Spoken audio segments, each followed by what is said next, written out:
And we're back with another episode of the Chant Pod, presented by Revolution Mortgage. I'm your host, Sam Wiederhaft. For the first time this year, we're checking in with the Chanticleer softball team, who's been turning heads so far this season. The Chants are 24-6, took down number 9 South Carolina, and are just starting out their conference schedule. When you look at this team, one player really stands out. It's junior Delaney Keith, who's been a star player for the Chants since her freshman year, and now she's putting together one of the best seasons in the country right now. Delaney is our guest on the podcast today, and we went through a lot in this interview, from her time in Conway to her dedication to softball in all aspects to living in Idaho. This was a really fun conversation. So let's get right to it. Here is my conversation with Delaney Keith. It's a pleasure to be talking to not only one of the best softball players in the Sun Belt Conference, but the entire country. Coastal Carolina's Delaney Keith. Delaney, appreciate you coming on the Chant Pod, presented by Revolution Mortgage. You guys are off to a 24-6 start to this season. Tell me how you and the team are feeling right now. We're feeling pretty good. Coming off like a bunch of big wins and tough start to the conference, but we're ready to come out strong and to put it to Texas State this weekend. Yeah, earlier this week, you guys took down UNCW, a 9-0 victory back on Tuesday of this week, but that's coming off a loss where you had 2 losses against Troy in 3 games. So to come back and win a game like that, what do you think that says about this team? I think it says that we don't back down regardless of basically what comes at us. Like, obviously we had those 2 hard losses against Troy, but to come back on Tuesday and just beat them 9-0 in the fifth, in 5 innings, just shows the fight and the fact that we don't back down regardless of who's coming at us.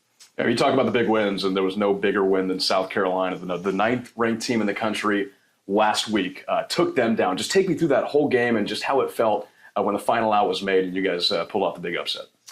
I mean, just walking into that stadium was, for me, it was one of the coolest things in my career that we've done so far. Just the whole atmosphere, how loud it was, how many fans showed up, even a bunch of Coastal fans came out to support us, which was amazing.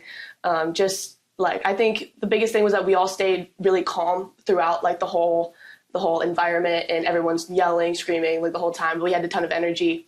And honestly, when the final out was made, it was a big relief because of just how chaotic that inning was, especially in that 7th inning.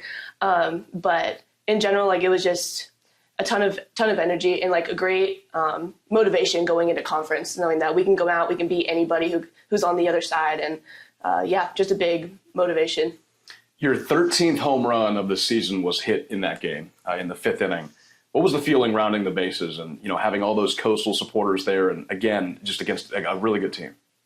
It was an unbelievable experience, probably my favorite one I've hit so far this year.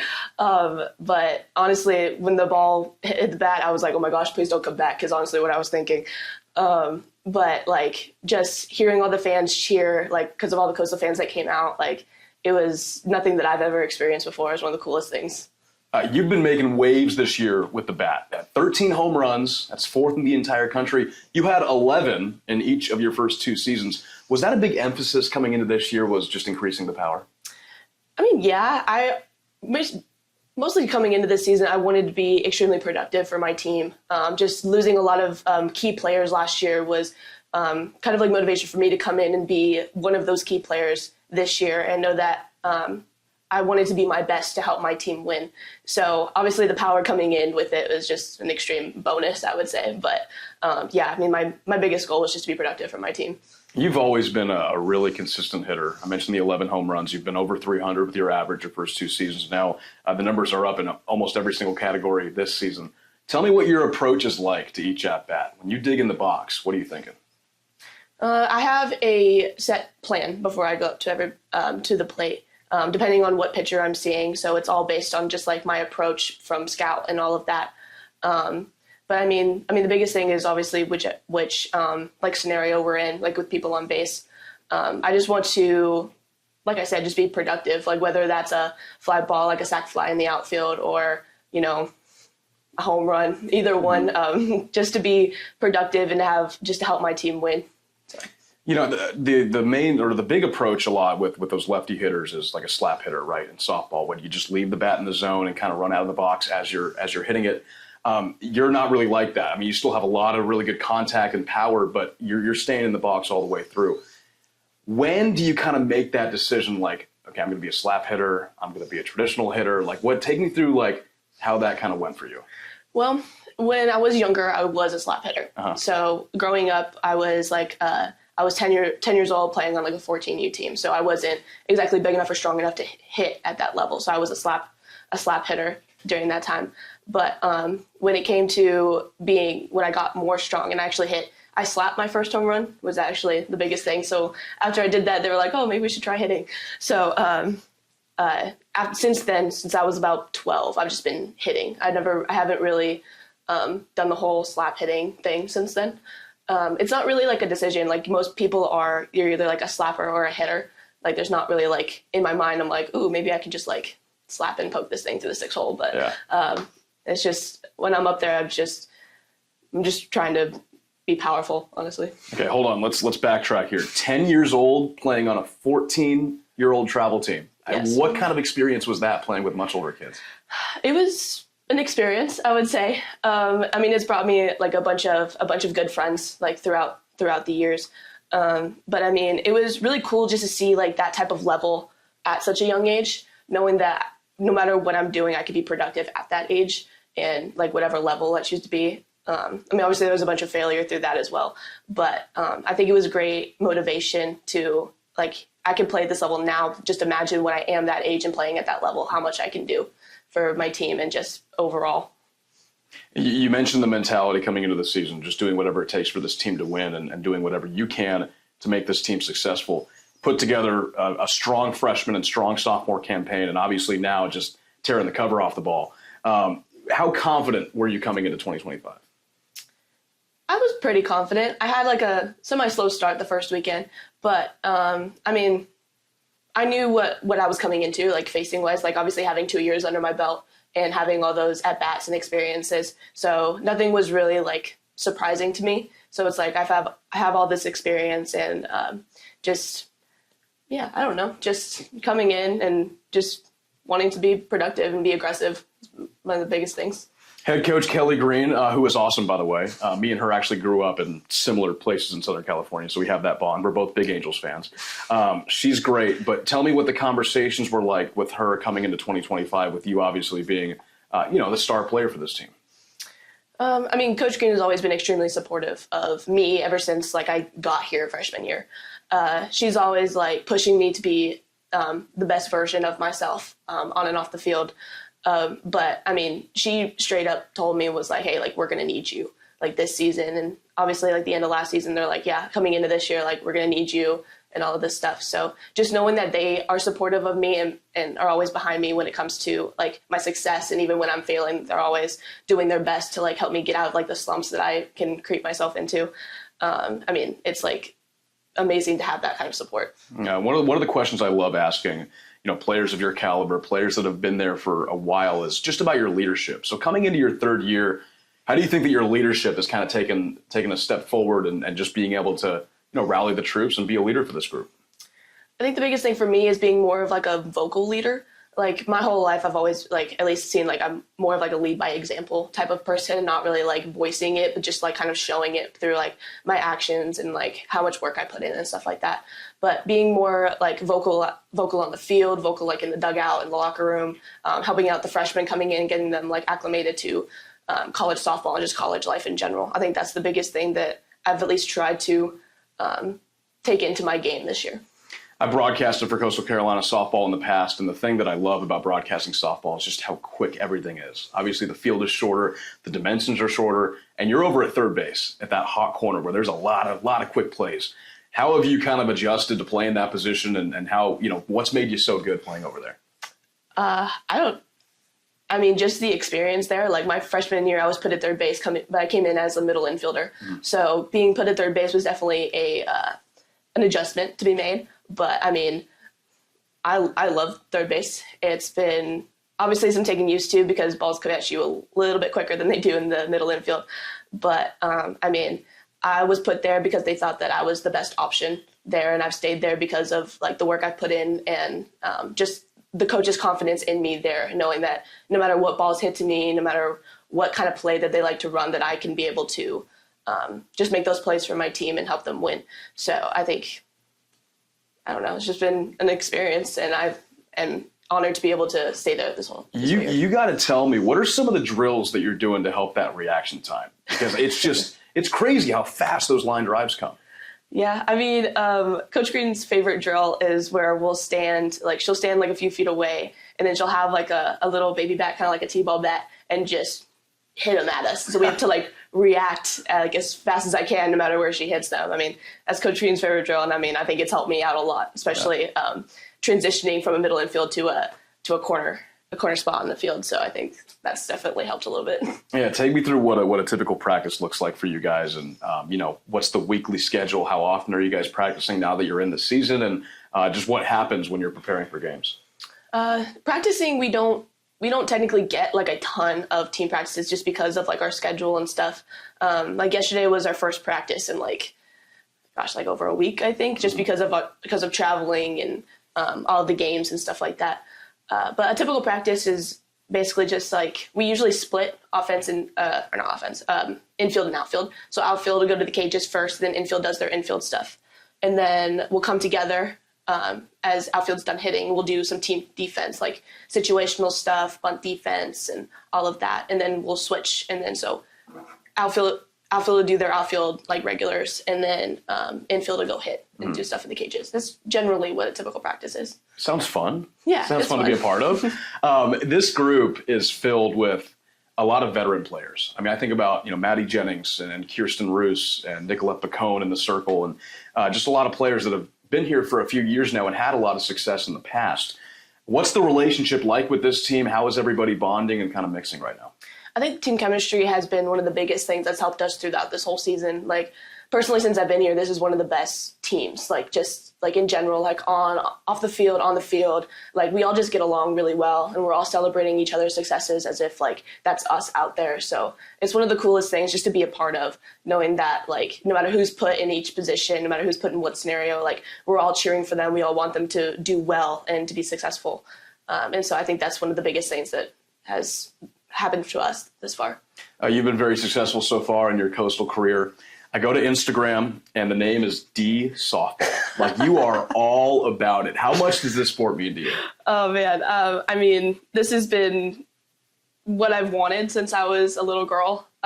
Like, obviously, my username is D Softball. Like, softball's been what I've wanted to do since I was, 3 years old.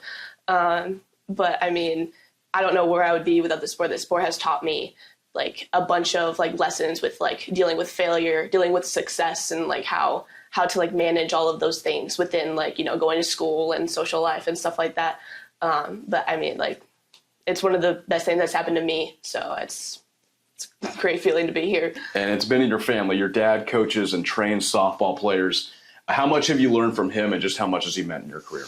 I mean, I definitely would not be where I am right now if it wasn't for him. He played baseball and football in college, and then got drafted by the A's back in, I don't even know what year, but earlier on, back in the day, yeah. And so having his knowledge of like the highest you can get in pro league, it's been amazing. Like his knowledge, his experience, and just his support throughout my whole career. Like I definitely would not be where I am, without him in my life. Yeah, and you and him and some other family members also coach a 14U softball team. Is that a summer thing for you? Yeah, it's like my summer job, basically. Okay. I come home, me, my dad, and my mom all coach this Northwest Bullets 14U team, which is a bunch of local girls from Idaho, which is cool because Northwest Bullets is the organization that I played for when I was younger. So being able to coach those girls through the same organization and give them the same opportunities that I got is one of my favorite things to go home to. How is that given, just coaching softball at still a young age, a junior in college, how has that given you a different perspective on the game? It's definitely shown me, like, kind of like from a coach's perspective when, like, back when I was playing, like, I never really understood sometimes when coaches would, like, yell at us for not doing certain things or, like, not automatically applying, like what we're trying to tell them. So it kind of gave me like a different perspective of like a coach's view rather than just a player's view, which is super cool because it's given me something that I would probably want to do in the future at some point. So. And you mentioned coaching in Idaho, and that's originally where you're from. You've moved a few different states, Washington, spent time in Oregon as well. What do you call it? I know that those two states are the Pacific Northwest. What is like the region that Idaho would be in? I mean, we're still the Northwest. Okay, it's Yeah, Northwest. not necessarily like the Pacific because we're not on the coast, but like we're still the Northwest. So I told you before this interview, I've never been to that part of the country, really any remotely close. So what was life like, growing up and spending time in Idaho? I mean, I love Idaho. I was only there for a couple years when I was younger because my brother was born there. And then we moved to Washington because my dad got a job at Wenatchee Valley. And then we moved back to Oregon because that's my dad also got a job at Corbin University. And my mom's whole family lives there. So we wanted to be close to family. And so growing up over there, it was fun. Like, I never had really much complaints, like, at all. The weather is not the best over there. But, I loved where I grew up. I wouldn't change it at all. Mm-hmm. And especially moving to Idaho, which is, in my personal opinion, the best of the 3 states that I lived in. But it's just, it's kind of cool to be from a place that nobody typically knows or goes to from over here. Like, I've had a bunch of people go, like, where even is that? Like, is that on the map? Only, like, 2 people live there? I don't know. But just kind of, like, having, like, that experience where, like, nobody else has that experience. And move over here and to be, like, acclimated into everything, like, down south, which I've never really been to, has been, like, an extreme experience. Isn't that where, like, the HQ is of Albertsons, the grocery store? Do you know what I'm talking about? Yeah. Am I, like, totally off base? I don't know if that's where the HQ is, but I know we have a ton of them there. That was a deep cut. I think that, I thought Boise State's field for a while was called, like, Albertsons Stadium or something like that. I don't know. Probably. I could be totally off base. Did you grow up, like, going to, like, I know it was, like, 20 minutes outside of Boise is where you lived for a while. Mm-hmm. So, like, Boise State softball, were you going there and watching games, or how did you kind of get into it? I've actually never been to a Boise State softball game. Not that I can remember. I've been to many Boise State football games. Yeah. I've had, like, jerseys and stuff like that. But, I mainly grew up in Salem, Oregon. So I went to a bunch of Oregon State football games. I went to softball games and basically grew up like a Beaver fan. Mm-hmm. So, that's kind of just how it was. And then I got to make it to, like, a couple football games when I moved to Idaho my junior year. So, yeah. Yeah, that first part of your high school career was in Oregon, and you were splitting time between softball and basketball. How tough was that to kind of train for 2 different sports? And, when you got to the end of basketball season and you got into softball season, how were you splitting that up? I used basketball as, at least in my mind, to get me, like, stay in shape for softball. And it was super fun because I was playing softball year round. So I was always looking forward to basketball season just because it was, like, something other than softball, even though I love softball as much as any other softball player. But having that kind of, like, just a break to, like, advance other skills in a different setting was probably one of my favorite things. And then splitting time, like, my high school in Oregon was, our basketball team was extremely successful. Made it to second round of playoffs my freshman year, and then all the way to the Final Four at state my sophomore year before COVID hit. And then after that, it was just, like, all softball. Mm-hmm. Like, even when COVID hit, like, I didn't even, like, think basketball. It was, like, train for softball, especially in that key, like, recruiting time when COVID hit. So. How often do you, you mentioned Idaho being the best of the 3 states that you lived in. How often do you get back there to visit? I typically only really get back to visit during breaks. So, during Thanksgiving break, I get to go home, and then for Christmas break, I get to go home. Otherwise, like, we don't really get a spring break. Just because we're always playing once, like, January hits, it's full throttle softball. So, I don't really get to go home, but I get a ton of family members that come out and during the season to visit, which is super cool. And then summertime, you're back there, You're coaching, and then you're back there the whole time. Did you always have an interest in going to the beach and going to the East Coast for college? Because that's a total change, going from that area to where we're at now. I didn't really have, like, a specific preference to where I wanted to go. East Coast definitely wasn't, like, high on my list of, like, I want to go, like, extremely far away from my family, because I am very, like, a family-oriented person, and I didn't really want to be super far away. But, Coastal reached out on, like, September 1st, like, midnight, which was, like, 3 a.m. their time here when I was in Oregon. And so they putting in those hours. Yeah, they were definitely, they pursued me, like, extremely well. And, I love the coaches. I got to see the campus virtually because of COVID. I wasn't able to come visit. But, I love the campus. The coaches gave, like, they talked very highly of it. And, I have zero regrets coming over here. When you say reached out, is that like a DM? Is it a text message? Is it a call? Like, how does that happen? They emailed me. So they emailed me at midnight my time, and then like 2 days later set up like a Zoom call to meet all the coaches, to like kind of get like a virtual tour of like the campus, and then I talked to them like maybe once or twice after that, and then finally made my decision about like a couple months later. Well, I'm happy for that 3 a.m. email, because it's turned into some really good moments on the softball field. You are on that field a lot. Obviously, softball is a huge part of your life. When you're not playing softball, what are some things that you like doing? Softball's mainly the thing I do. Do you ever take your mind off of it? Maybe that's a better question. Yes, there are some times where it's like, I mean, obviously during the season, it's very difficult not to just be like softball all the time. Just especially because like being in such like a key role for my team, I don't want to like let up or not be able to go out there and perform well for my team. But I mean, I'm a big like homebody. Like I don't go out and do a whole ton of stuff unless it's with the team. I mean, for me, it's like if I have time, I'm a big concert goer. Like, nice. Yeah, like my friends and I will travel to like all parts of like the state to go see like any concert. Yeah. So best concert you've been to? Probably my favorite one is the one before my 21st birthday. Was Parker McCollum out in Simpsonville. Okay. It's probably my favorite one. So country is the genre for you. Is that kind of what is that like a pregame like hype playlist as a country, or what are you listening to get dialed in? I mean, country can always get me hyped no matter what. Yeah. But for me, I'm more of a Christian rock type of girl before a game. Yeah, I use like a lot of like NF, Lecrae, sometimes like Creed in there too. So yes, like, yeah. Come on, that's beautiful. Yeah, so that's what I use to kind of get me fired up. You got a fellow Creed fan right here. I mean, look, if Touch Tunes is on, you better believe that Higher is getting played. Oh yeah. Man, that's my favorite. You've played softball for a while. What are some of the cool places that softball on, either a travel team or Coastal Carolina, where's some of those cool places that you've been able to visit and play? I think a lot of the places that I played, especially in travel, were the places that I've been to like all the time. So it's like we go to like the same tournaments every year. But the only other time I went to the East Coast is I went to New Jersey in my 8th grade year for a softball tournament, which I ended up playing against one of my future teammates from here. Oh, wow. So that was kind of cool to be over there and to play. And that was my first experience of like the East Coast and like the humidity and the weather changes, which was crazy from a girl from Oregon. People didn't know what that was.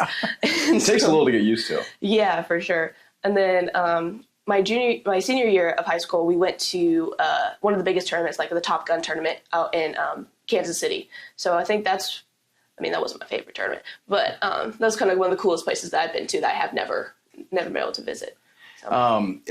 We talked before this. This is your second podcast. Your first one was yesterday, talking with D1 Softball. I mean, there's been the graphics that have come out with your home run numbers, and obviously you've gotten all Sun Belt recognition as well. How are you taking all that publicity and handling it and just, trying to focus on the season?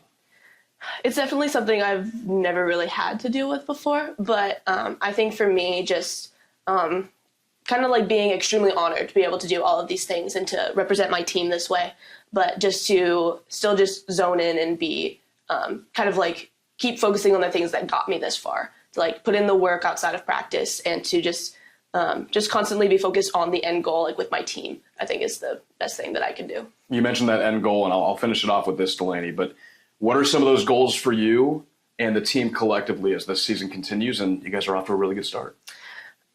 Me personally, like I want to win the Sun Belt and go to a regional because we have yet to do that like so far since I've been here. And I think the team can think the same thing. Like we want to get far, like we want to get past conference tournament and keep playing that far. But I think just playing the best version of ourselves every time we step onto the field is probably like our best goal, because we know that if we put our best selves forward every time we step onto the field, like no matter who's on the other side, that we'll put up a pretty good fight and have a good chance of winning. You've been extremely fun to watch. I cannot wait to watch you and this season continue to play out. But Delaney, really appreciate you coming on, and head out to St. John Stadium to watch Delaney Keith because she's awesome. Thank you. That is D Softball right there. Thanks again to Delaney Keith for coming on and giving us an inside look into her season and this team. The Chants took 2 of 3 games against Texas State over the weekend to move to 26-7, and they'll be at home this weekend for a 3-game set against Louisiana from Friday to Sunday. Looking around Coastal Athletics this week, Coastal Baseball is looking to get back on track after dropping 2 of 3 games to Troy last weekend. They'll play their first of 2 games against Clemson this year on Tuesday at 6 p.m. on the road before the weekend series against Texas State. Women's lacrosse takes on Lindenwood on the road on Friday at 1 in their second ASUN game. Men's tennis is at home for a pair of Sunbelt matches against Southern Miss on Saturday at 10 a.m. and Louisiana on Sunday also at 10. Women's tennis is also at home at the Stevens Tennis Complex on Friday against Troy at 11 a.m. and Sunday against Georgia State at 10. Men's golf wraps up their 3-day stay at the Hootie at the Bulls Bay Intercollegiate on Tuesday, and women's golf gets the week off after placing 6th at the City of Oaks Collegiate last weekend. And men and women's track and field is in Raleigh on Friday and Saturday at the Raleigh Relays. That wraps up the week in Teal Nation. Thank you, Delaney, again for coming in and giving us an inside look at her season. We're back again next week. I'm Sam Wiederhaft signing off. Chant's up.